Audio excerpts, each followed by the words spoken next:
Greetings and welcome to Love with Kimberly My Voice. You are tuned into IntellectualRadio.com, where I am your host for tonight. And we have a great show for you. Like I always tell people, I need you to like, and I need you to share. If you know someone that needs to be in this conversation, now you might say, Kim, what conversation is that? It is Valentine's Day, and we are celebrating love. And I have a couple here that's going to talk about one part of love that usually, kind of get overlooked. We love the romance. We love the love and the intimacy, but something about forgiveness and pain. Can your love endure that? So if you have that friend, that couple that says they're in love, but they always are at each other's throat, I'm going to have to tell some of my business tonight too, so stay tuned. But make sure you invite them in. So please like, and share. Our topic tonight is love is forgiveness. Remember, you're listening to the Hello Show, where we are not afraid to say hello to conversations, to our issues, to our circumstances that usually people run away from. So while you all are out there being lovey-dovey, we're about to keep it real here and really show you how to love one another.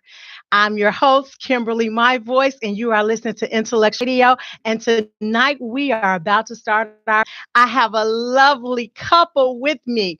You know, I always search my social media, and I found these lovely people doing exactly what they're about to tell us that they do, is loving upon each other on Facebook. And they agreed to come here and spend their Valentine's Day to share their love to someone out there. So again, like, and share while I introduce you to our guests tonight, Mr. John and Miss Yuri Cruzat.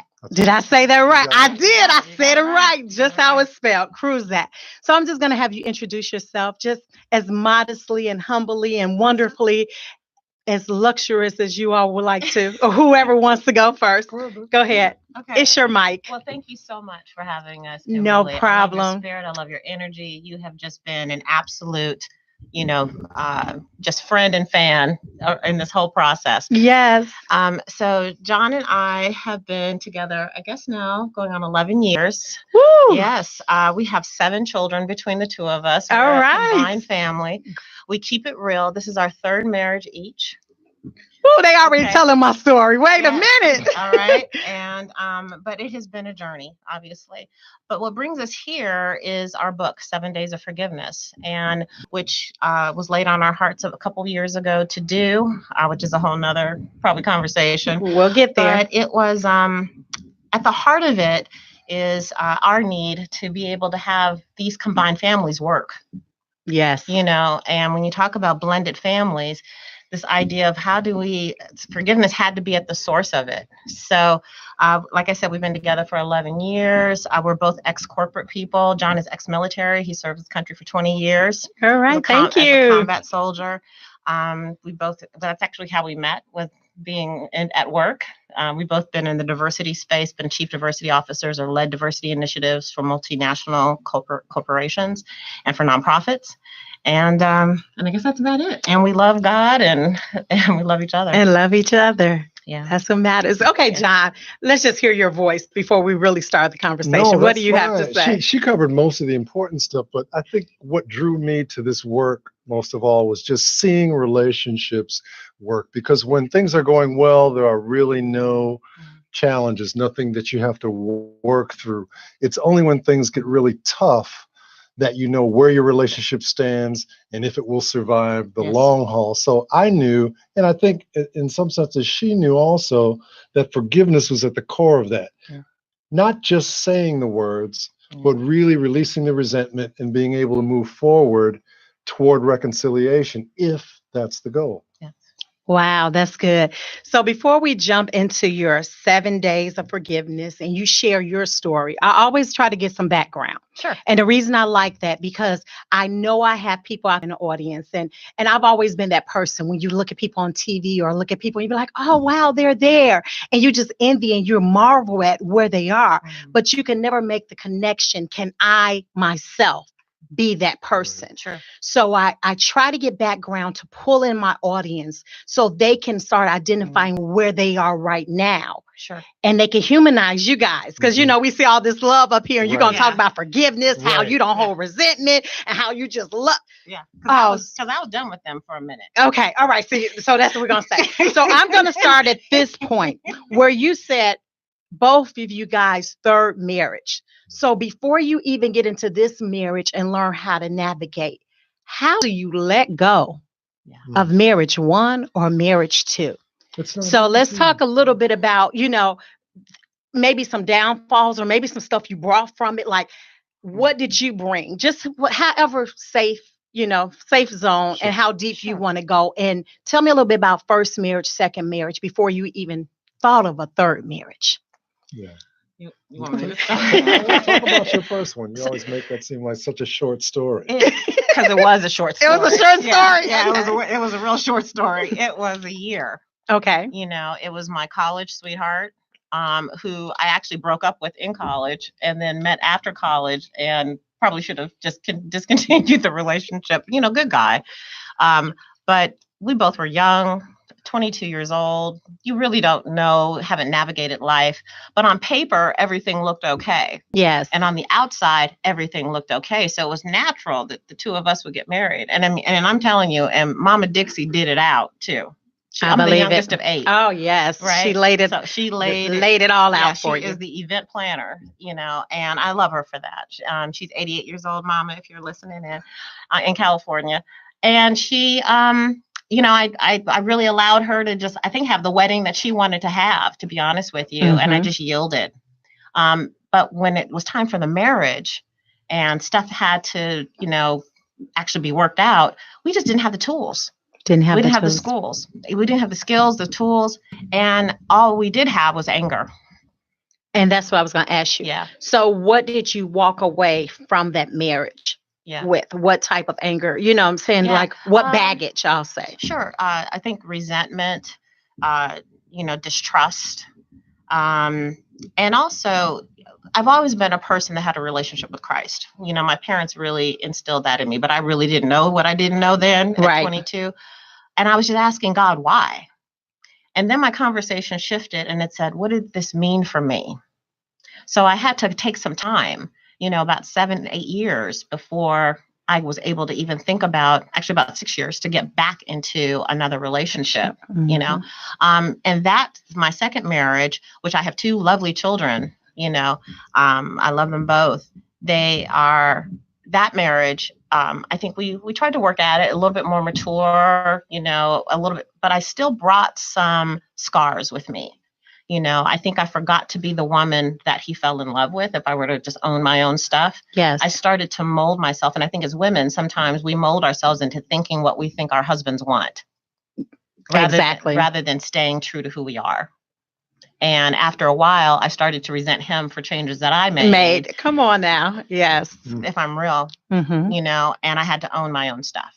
Great. So tell me, with the first one, you said you walked away with a bag of resentment and distrust. Yeah. Can you kind of pinpoint some things you might have walked away with the second marriage? Hurt, disappointment, just missed expectations over and over and over again. I didn't realize the need for our relationship with Christ to be so integral. Yes. I was in a certain walk. He was in a certain walk, but we didn't have a walk together.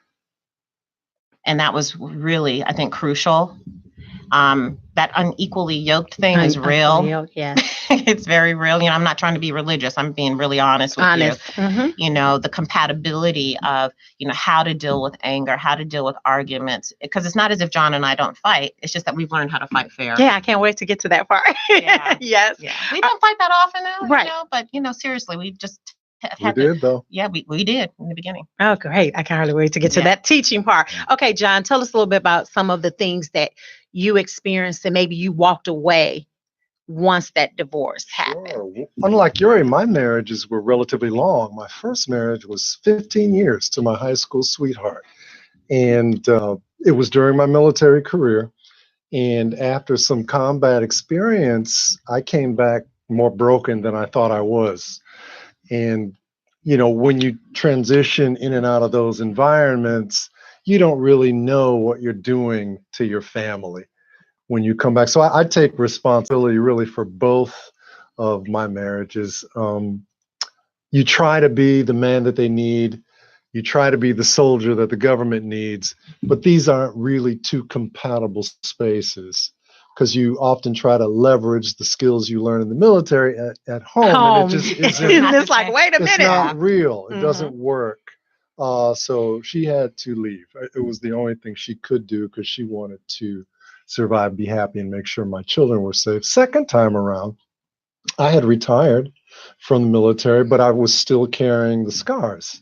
And so, that marriage, and I was doing, by that time, I had some corporate experience. I was in nonprofit, and I was trying to identity post-military, and was having some relatively good financial success, but not a lot of career success the way I wanted. I was interested in ministry. I was interested in things that I was not being successful in. And I guess after a string of what I perceived to be failures, the marriage kind of followed suit. I kind of shut down, and it just didn't work for me anymore. And after that point, I knew that I had to look inward. There was no one to blame, and I'm really not a blamer, but you don't always want to take all the responsibility either. Exactly. You know what I mean? Because that could be a downbeat on yourself. And it takes two people. Right. It does. And that was one of the things I actually took away, was the urgent need to look inward, to figure out what was happening with me, where I needed to heal, and how I could best prepare myself if I ever wanted to have a relationship again, a real relationship. Because I dated a lot. But I wanted something real. A lot. Yeah. Okay. So my audience out there, remember, please chime in. Please give us a call. The number is 1-708-223-8953 if you have a question. But I have a question for you guys. One marriage, two marriages. Would you even go for a third marriage? Okay. And I think a lot of people are there, even if they haven't had a marriage, just so many failed relationships or so much disappointment. Some of the things that I'm sure many people can identify with is we walk away with resentment, like why, or you did this, or you didn't do this, with distrust, because we put our trust in this, with hurt, disappointments, misconceptions of what we thought was going to be, the brokenness. So all of us walking away with all these broken pieces. How do you find hope for another marriage? I like something you said, Johnny. You might can kind of go with this. How you said you looked inward, and it was something you said, the word identity. Like you had to identify who you are. So for people, before we start teaching this good 7 steps and 7 days for forgiveness and why we should forgive, how do you even pick up the pieces to want to love again?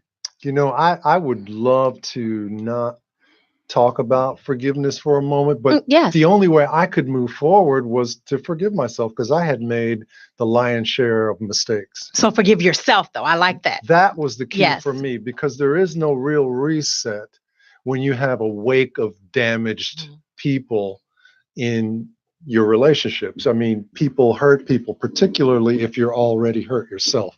And most people are. Most people have been through some things. Most people have made some huge mistakes.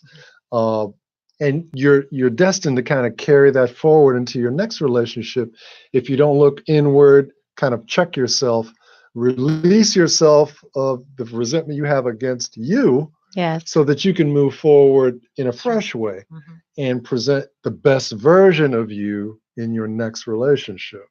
So that's what I had to do. There had to be a point at which I stopped blaming myself for what happened.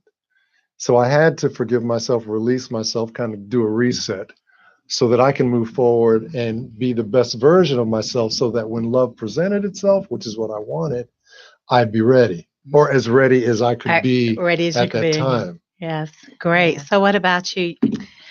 I had to, I had to really make sure that I didn't get caught up in the idea of just failing all the time. All right. I mean, So what I'm hearing is Yeah. a lot of times, even though we walk away with all these scars, some kind of way we internalize it, and Absolutely. it becomes our failure. That's absolutely Our failure. And Okay. I had to think, I was like, well, am I not lovable? What am I doing? You know, I've had these 2 failed marriages. What's going on? My second marriage was 10 years. So I was in it for a minute, you know, and I'm thinking at that point, you're supposed to be all in. And so when it didn't happen, I had to look inward, because after a while, you know, the only common denominator in this thing is me. Yes. Yes. And you're like, is it me? Right. Is it me? Yeah, I mean, my mother is so funny. She said she had a girlfriend who was just kind of crazy. And she said, she moved from Birmingham to California. She goes, I can't stay in California. All the people here are crazy. I'm moving to Arizona. Then she called her about 6 months later and said, Dixie, do you know the people in Arizona are just as crazy as they are in California? You know, so after a while, you got to start looking at you. Yes. You know, and really saying, okay, what is it that I'm drawing to me? You know, what is it that I'm deciding that I deserve or don't deserve? And I really had to reestablish my identity for what kind of woman do I want to be? And now that I had a daughter, what kind of woman was I going to model? You know, because it wasn't about me anymore. And so so I wanted them to see loving relationships. I wanted them to be able to, you know, experience that. And their dad and I, you know, we worked it through in terms of being able to support them. But, you know, it's not the same. No, it's just not the same. Wow. So you guys out there, forgiveness starts with ourselves. So before we even get with the relationship, right now, you have to forgive yourself for what happened, what didn't happen. Remove that failure that we put over ourselves. Is it me? And I like what Yuri said about she had to identify and really reset and reinvent yourself. I did. Who do I need to be? Who do I want to be? Because I got myself lost. I got lost in this idea of what marriage was supposed to be and how a woman is supposed to be. And I was like, you know what? I can't do that to myself anymore. Wow. That's good. That's good. Remember, you guys, please, I see you are going to get me because I see you making comments and we have this strobe light in here and it's glaring and I cannot see. So please dial in with your comments, with your questions, 708-223-8953. Don't think I'm ignoring you. I see Samara. Yes, modeling for your daughter. We were just talking about that we have to be careful because we are modeling for our children. Yes. I think it was Jamar. I saw you make a comment. You always have some great insight. Please, brother, call in. And we're going to go back to our conversation on IntellectualRadio.com. So now, let's talk about this love affair. How did, once we have identified, you cleared your path and you forgave yourself, John, and you were ready for love and accept what comes your way, you redefined yourself, you took off the label of failure and opened yourself. How did God allow this to happen? It was totally unexpected. Totally unexpected. So here we go. Unexpected, you guys. For the people that's trying to plan, we go out and search. Unexpected. And highly unlikely. We were both kind of not in spaces where we were open to the relationship we have right now. And when I saw her, you know how we are. and men, we're visually stimulated. No, tell me. Which is why we can look at several women and be equally stimulated by them. Yes. Doesn't necessarily mean we should be in a relationship with them.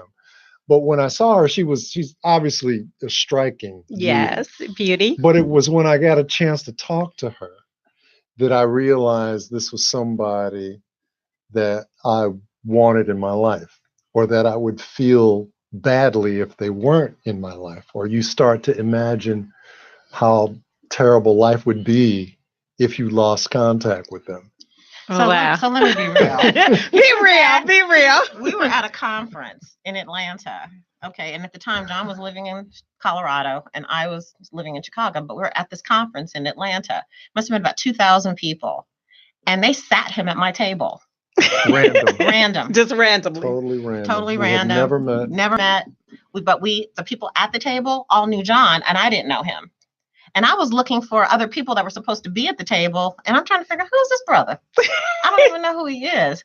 have him say it, I looked at him like, why are you at my table? Right. But I It was all over her face because I was looking at her dress. Mm-hmm. She had this amazing black dress on, and it was hitting in all the right places. All right. The makeup and hair was perfect, and I was just kind of overcome. At that point you try very hard just not to stare. And I got up to introduce myself, and I could see on her face that I needed to do that. Right. Because she was confused about who I was and why I was there. And once I did that, everybody else at the table kind of chimed in, yeah, this is John, he's new. And I was kind of new to the space, that she had been in for quite some time. Yes. So she naturally thought she knew everyone. Right. And then who is this John? Right. Who is this John? But I will tell you, I have to give him much props because we started talking. It was really cool. And he hired me. I had my own company at the time. And so he hired me to do work for him. He was the head of diversity at USA Swimming at the Olympic Training Center. Okay. So did the dress get it? Or did you really know about her qualifications and what she could do? You did? Okay. Oh, yeah. But everybody, because it was her table, the the name of her company was on the table. And when I sat down, I had the opportunity to talk to everyone there who knew her, and her reputation preceded her. Okay. And it was exactly what I needed because I was new to the space, new to the organization, and I knew I needed help if I was going to be successful in this role because it was a huge role. All right. And I'd never worked at that level before. At that level. Right. I'm still just going to say that dress had something to seal the deal. It was dress a closer. Sealed the deal. The closer, yes. Yeah. All right, great. So did you all start dating or what? Like No, for 6 months. For 6 months. I was actually being courted and I didn't know that I was being courted. Oh, to wow. be honest with you. I did. Yeah. So it was, and as a woman, as a business owner, you're always sort of like looking to see, okay, is this real or you know what I mean? Exactly. Or does this involve something else? Well, let me jump in too, because there were a lot more eligible men ahead of me. Okay. Actually openly courting her.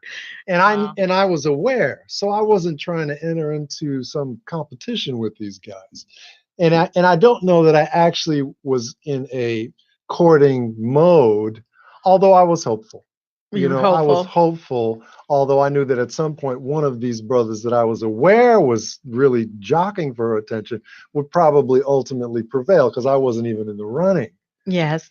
And when we started working together, I thought that might be a good way, and in addition to being a better professional in my field, would expose me to her a little more than it would to them.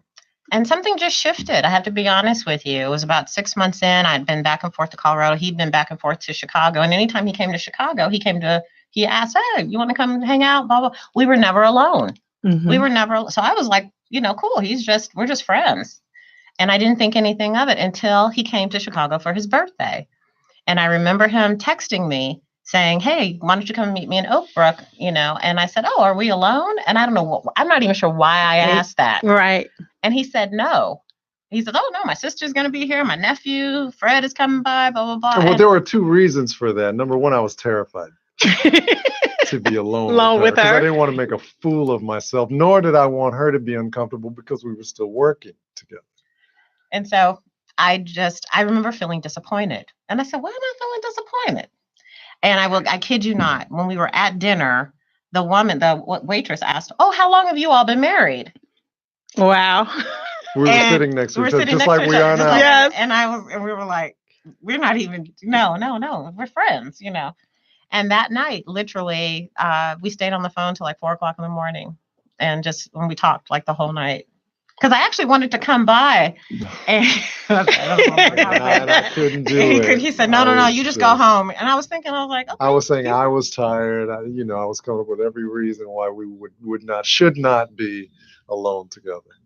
Yeah. And so, but he called me to make sure that I made it home from Oak Brook because I was living in Olympia Fields at the time. And I was like, oh, we just talked on the phone till like 4 a.m. Oh, wow. It was like before we realized that the sun was coming up. And that was the shift. Yeah, that was the shift. Oh, wow. All right. And the first date. And the first date.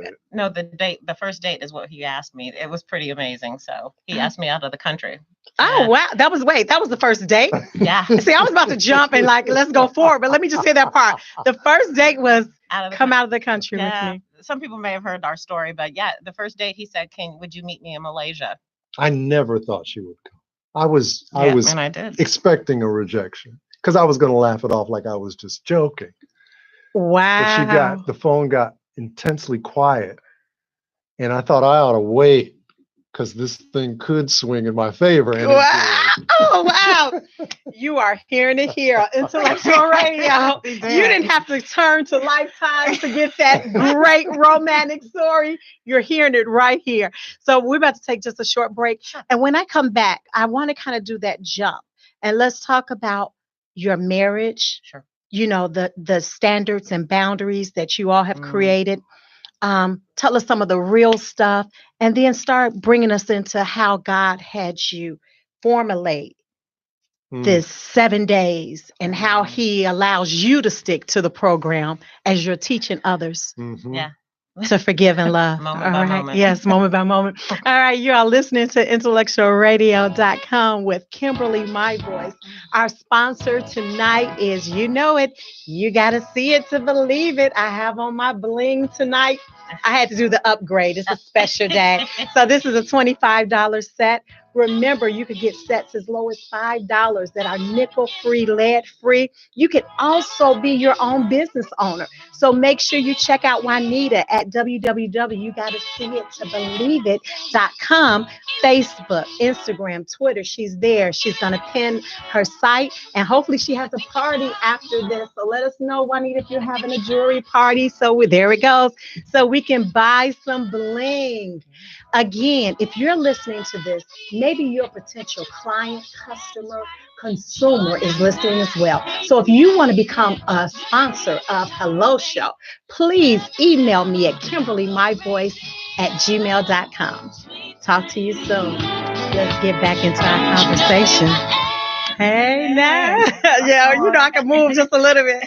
You're really good at this. Thank you. We're still on air, but thank you. Oh, great. Flowing. Okay, so let's get back to that conversation. So we have gone on our first date that is like breathtaking. We need a whole show just to hear about that date. 7 days. You keep adding to it. It was 10. Oh my You keep gosh. adding. Oh, 10 days, 10 days. Awesome. So let's bring us up to speed.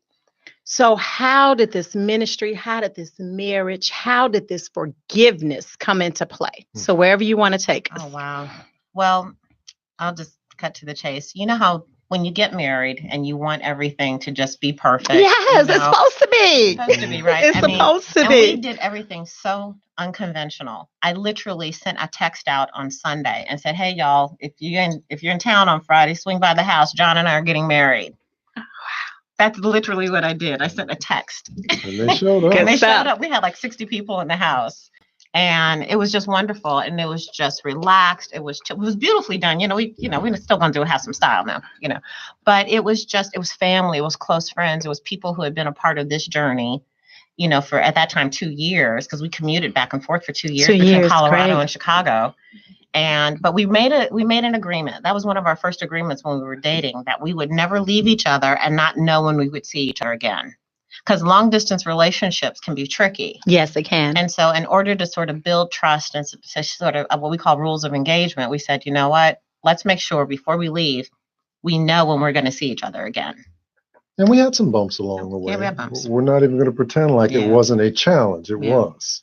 Because we're both maintaining separate households and, we're trying to distill our lives of maybe relationships that we had prior to us meeting. There was there was a lot of complexity. You're bringing all on. of that with you. Right. Everything is coming with you. So you want to try to clean it up as best you can before you really connect and commit so that you can enter that relationship the proper way as best you can. As best you can. And then work everything else out, or have agreements at least. That's right. So that you can both have trust and both have confidence that what you're doing is the right thing for each other. And what I realized is that I needed a man who knew God. It's like for real. For real. And who knew how to fall on his knees and ask and submit. Because people get caught up in that whole scripture about, Ephesians 4, I think it is, that, submit, wives submit to your husbands. But the scripture before that is we both submit to Christ. To Christ. And that's what drew me to him, is that he was a man after God's own heart. Yes. Yeah, like for real. And so one night, in the midst of all this, I think we were probably 2 years into 3 years, maybe 3 or 4 years into the marriage at that time. I got woken up by the Holy Spirit, and he brought back to remembrance all the relationships that needed to heal. He says, if you don't heal these, I can't take you where I want to take you. And I just started writing, literally just started writing. And he said, you will teach forgiveness. I'm like, dude, Forgiveness. forgiveness. Like, whoa. Something we hadn't even gotten good at. Right. Yeah. Hadn't even really dealt with. Didn't really know how, and I was like, how? And at the time we were both dealing with back issues and pain and all of this. And he said, and so we started taking yoga. I was in back therapy. I mean, I literally was rolling out of the bed because I had such bad sciatic nerve. And he said, forgiveness is a practice, just like yoga.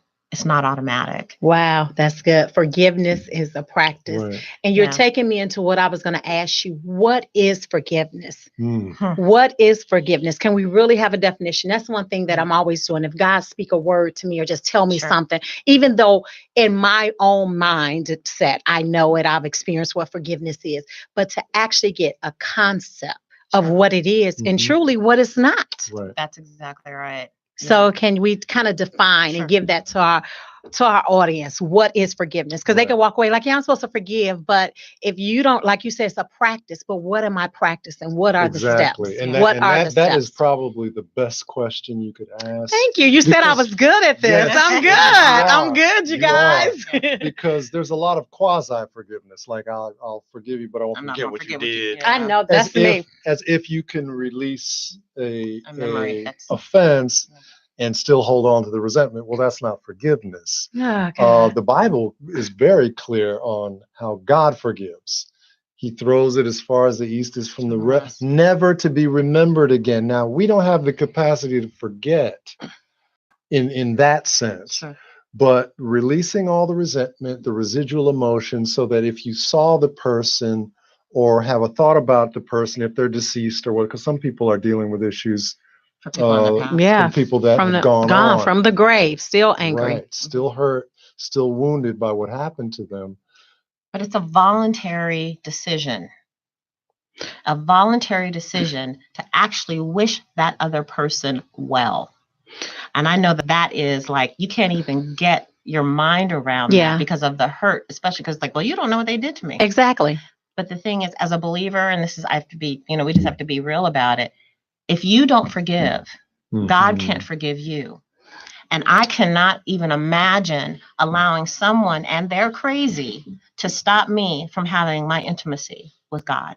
Yes, so you speaking now, because I was going to say that. I was trying to wrap my mind. You said the exact words. I'm sitting here like, okay, forgiveness. I have to voluntarily do this. It's a practice. So I think that we want things just to happen. Do you know what I'm saying? If I forgive you, I don't think that I should have to work at it. Like when it comes back up, I have to keep it is a daily or whatever it takes to get that out. It's like your spirit woman has to elevate. We call our soul, our will, mind, and emotions. Right. Those are the things that get us in trouble.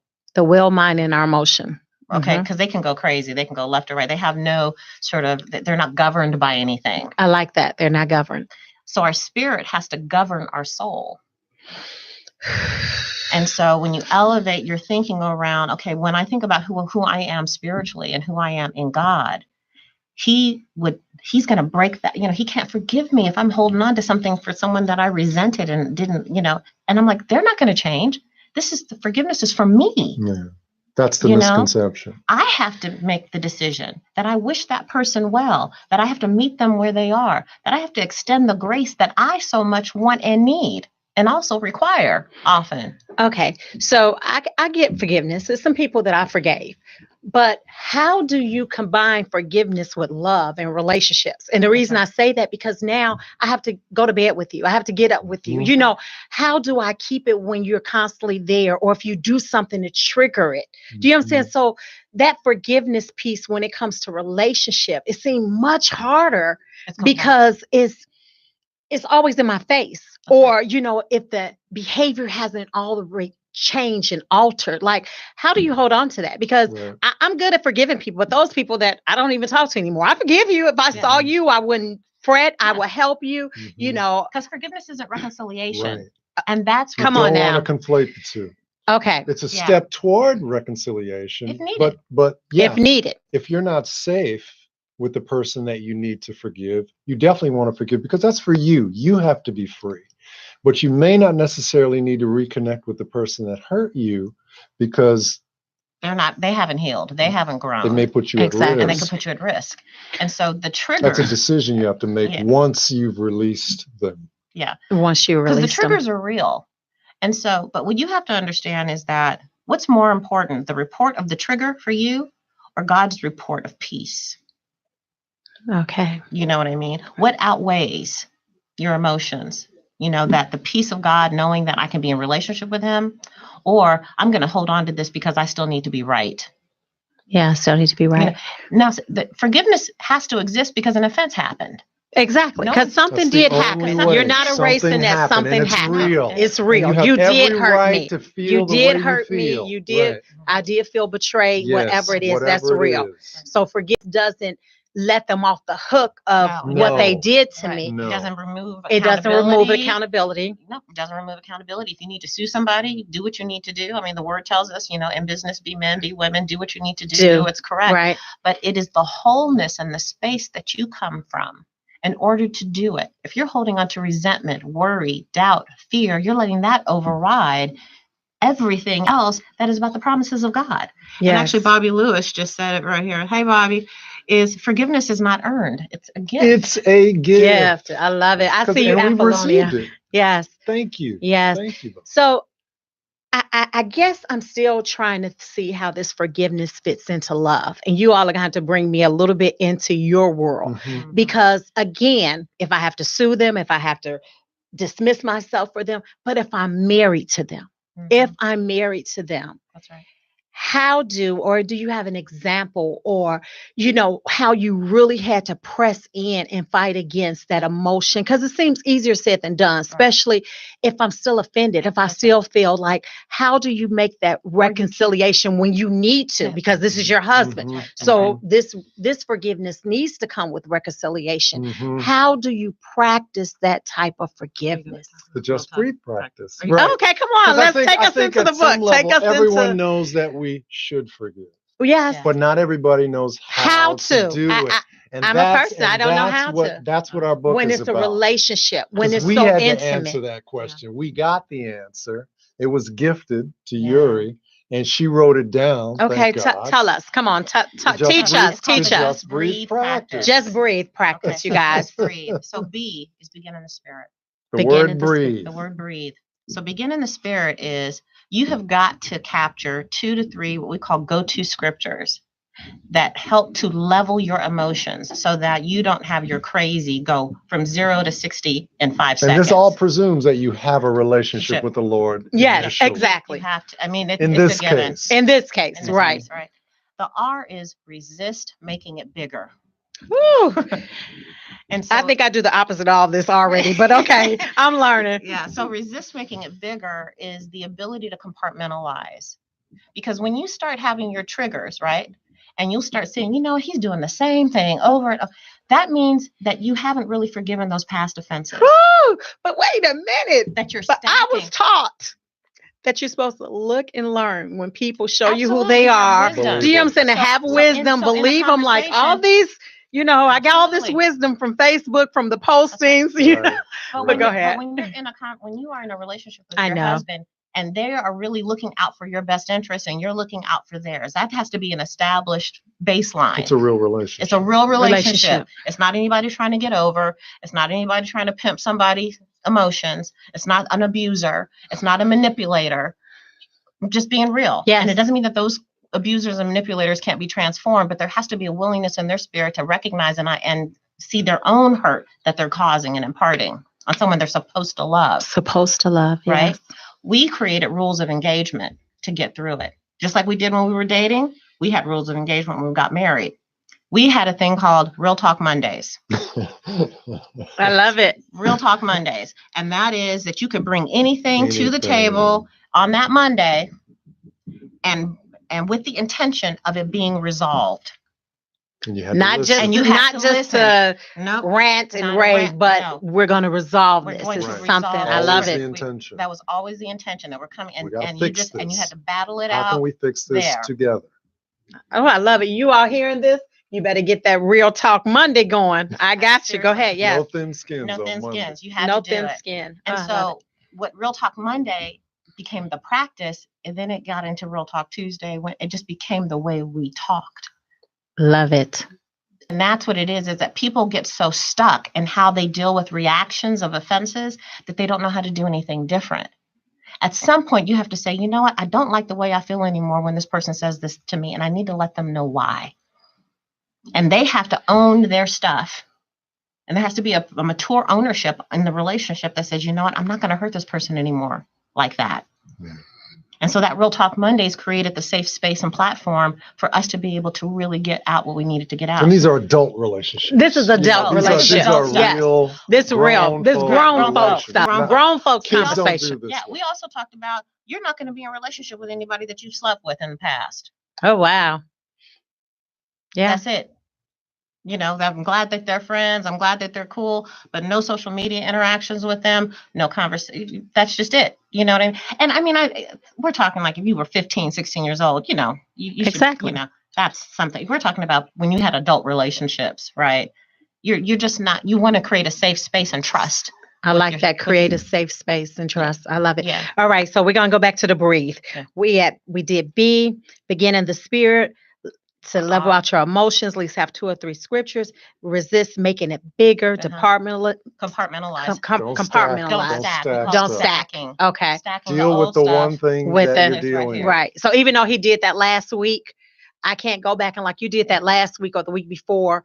That's stacking. That's stacking. Right. You're bringing it in. If you to the hadn't current- dealt with it, you have got to- to. at some point you you gotta have to deal with let it. it go and deal with what's happening now. You can Now. go back at another time when you agree, but whatever triggered you today is the issue Shoot. that you have to deal with. We're now. Ooh, I go all the way We're back not in the 365 past. days. Right. I collect them all. I'm playing the game stackable. Ha ha. Ha ha. Can you Jenga. stack? Jenga. Jenga. Yes.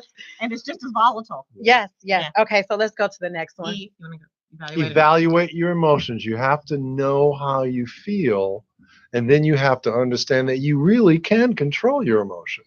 Yeah. Most people don't know that. That you can choose something different. Yeah, most people don't know that or know how to do it. And that's the word of God, to be honest with you. Because if you don't get that saturated in you, the word says, in your anger, do not sin. It didn't say you're not going to be angry. Yes. Be angry. You're going to be Just angry. says sin not. It's just So- sin not. And then don't let the sun go down on it. On Don't it. drag this thing out. Right. We Woo. wouldn't go to sleep until sometimes it would be 2, 3 in the morning and we're still at it. And we just said, we will not go to sleep until we got this resolved. And that's a practice. A practice. That's right. And then A is agree to stabilize. Okay. Tell us a little bit about that. Agree to stabilize. Yeah, that is reminding yourself, because this is where, this is that inward conversation, right? Mhm. I have to remind myself of how God has blessed me in the past. I have to really remember, because your emotions are like all over the place. And, so I remember that God supported me in the past, that he's brought me through, that he's brought John through. And so I start thinking about, you know what? Let me just guard my tongue. Let me guard my spirit. Let me be whole in this. I don't like the way that I'm feeling, so I've got to choose something else. You have to make a decision that I'm going to be stable in this. And the reality is, I know she loves me. Yeah. What she did aggravated me, irritated me, got under my skin, maybe, but I know she loves me. And I just have to remind myself of that. And she still wants to be in this relationship. I still want to be in this relationship. And we're not going to let whatever this is just blow it up. And it really doesn't matter what it is. There are certainly some deal breakers Yeah. you Mhm. go in agreeing on, like you can't hit me Exactly. Right. and you can't sleep or have a intimate relationship with someone else. Those Even are kind of like yeah. 2 deal breakers. Those are my personal ones. Right. Um, And still people recover from that. but Yes, you can, people can. and they do. Yeah. And Yes, they but do. your agreement Yeah, is right. your Agreements, relationship, yeah. your deal breakers. Right. Exactly. We renegotiate everything if one of those things happen. Mhm. That's right. And then expect healing. So it's a Is spirit. this the next one? Yeah, expect. Okay, expect. Healing. It's the H part. It's the H. Yeah. Okay. But it is having a spirit of You forgot expectancy. temper your emotions. Oh, I'm sorry. T. Okay, because I'm going like, how you spell Oh, no, breathe? no, Right. I'm How you looking spell like, breathe, I right. think, how you spell We gotta go stabilize Okay. and then temper your responses. Temper your Now responses. Temper that's your your responses. responses. So let me tell you the scripture Can't that is go off. perfect for that. Do not let any corrupt communication come from your mouth, only that which is edifying to the building up of others according to Yeah. their needs. You would say I'm not a Bible reader because I know that scripture, but that is not what I practice. Right. I Because will when tell you're in you an how I exchange- feel and how you should feel and what you right. did. And that's real. That's real. That's Yeah. real. in a Sometimes I think I'm too confrontation. real. But In Yeah. a confrontation, that's that's real. So the agree to stabilize you is can come back sometimes from keeping that. your mouth closed. Mm-hmm. Sometimes it's actually listening. Okay. Because oftentimes in an Temporary. exchange, you're already trying to formulate the argument when you haven't really even heard what the person is saying. Because you're already crafting what's going on and you're not active listening. So how can you temper a response when you haven't even really listened? Oh, this is almost too grown for me. I know. And that's why It is so good. this- I love That's it. why I we love wrote the it. book, because it does work. We've worked it. We know Yes. it works. I was working it all the way up those stairs. Coming up. Yes. Seriously, temper your responses. How many times does our mouth get us into trouble? How many times did the words that we say become just, penetrable? And people don't forget that.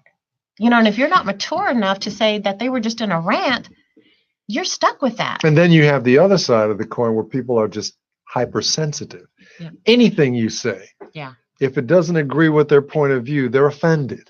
Yes. Yeah. So there's that side of the coin That's too. true. And those are the folks that temper your responses really for, because they're on a hair trigger. They're Yeah. ready to go because they've been hurt in the past. And the only way that they can protect themselves is to attack. And when you're Wow. really trying to reconcile, because again, this is around forgiveness, but This is usually asked forgiveness. about relationships. If I'm always trying to win or one up him, why am I in the relationship? If I'm always trying to prove him I am wrong, breathing. This must be a good therapy because I'm breathing with this. Yeah, seriously. Think about that. You can't always be the person who's right. Wow. Can't always be right.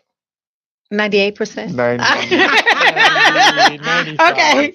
So healing. Tell us a little bit about healing. And then, That's the last one. So the temporary response, sometimes you might say something, or maybe sometimes you need to still be quiet because you're still evaluating your emotions. You're still trying to stabilize. You didn't start praying. You're still stacking. You know what I mean? Until you kind of get that part done, then you can breathe and say, okay, you know what? I expect healing. This thing is going to turn in our favor.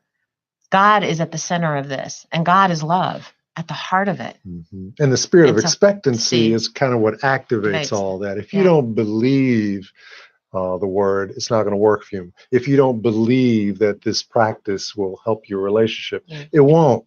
The spirit of expectancy is what really gives it power. And that's the affirmation part. You know what? I am renewed. We're supposed to be transformed by the renewing of our mind. Yes. Right. And our mouth and our heart. Give me a clean heart, a pure heart. If you don't believe that, why are you saying it? Yes. I mean, you can't just go to church on Sunday and think that from Monday to Saturday, this doesn't mean something. Do what you want. The word is there for a guide, for guiding principles. Now you've just decided, you know what? I don't need no pure heart because he's just wrong. Yeah. That's and you might be right. Yeah. But for the sake of relationship, somehow you have to be able to communicate and get past whatever the offense was. And at the same time you're praying, because if they're wrong, they're wrong. And maybe even they know they're wrong, but their pride won't let them submit. Right. Y'all some mature Something folks in here. has to break. Somebody has to give. And there's a pride, pride comes before what? Before a fall. Before a fall. Because I think each of us have submitted in arguments where the other one was wrong, but for the sake of peace, you kind of come to a stalemate. But it doesn't mean that you don't deal with it, because otherwise it'll layer up and you have resentment. But you have to diffuse that emotion so that you can actually even talk. The anger, so that you can even hear. And sometimes the tools for that are, I need to write them a letter. I need to not talk right now. We've done that too. This is some good stuff. Oh, how do they get in touch with you? Like, we have about 3 minutes, but tell the people how to get in touch with you, how to stay in touch with you, how to get your book, how to try to invite themselves to dinner or something. Right. And how the to E is enter his peace. enter his peace. See, I don't even know how to spell breathe. Okay, that's That's when you breathe, win. breath, That's breathe. when you win. Enter his peace. Enter That- his peace. Yeah. And Okay. you do that as often As as you you need can. to get to that To breathe. peace. I'm over here practicing breathing already. Just don't know my story. And some of you all that do, you know, like, whoo, Kim, they talking to you. Right. But let's just give our guests the applause they need. Get some of those heart buttons out there. Please tell them how they can reach you as we're signing off. Tell them how We're they on can reach you. Facebook. Go to our Facebook Okay. page, Learning Forgiveness. We're there. You can communicate with us there. Yes. John at Learning Forgiveness. Yuri at Learning Forgiveness. We If you also want to have our email webpage, us. which is learningforgiveness.com, where you can take a free forgiveness assessment. That's funny. That's funny. I know that's funny. That assessment is That good. assessment is good. It's about Ah. 14 questions. It'll take about 5 to 7 minutes. But it is an assessment that really examines what is your, where are you on the continuum on what we call our forgiveness meter. Yes. Oh, You- great. And when you're ready, Yeah. get the book. Yeah. It's an Audible Audio book. on And Audible. there's a PDF version There is a too PDF, that but we're the going to start audio giving is away. our voices. Mhm. And The it has audio is where the meditations power in it is. and affirmations. So we would love for people to have that great Yeah. experience. The Just Breathe Oh, wow. practice actively executed for you. in the book. Just breathe, you guys. Just breathe. It has always been a pleasure to have this conversation with you. I thank you, Apollonia and Lauren and Jamar. I saw you out there, Jason. I just couldn't read all your comments, but please next time call in. And thank you again for tuning in Love it, to the man. Hello Show with Kimberly, my voice. We love you guys, and go out and breathe. Yes. And remember, love is forgiveness. And on tonight, I love you guys. Enjoy your night. Thank you, guys.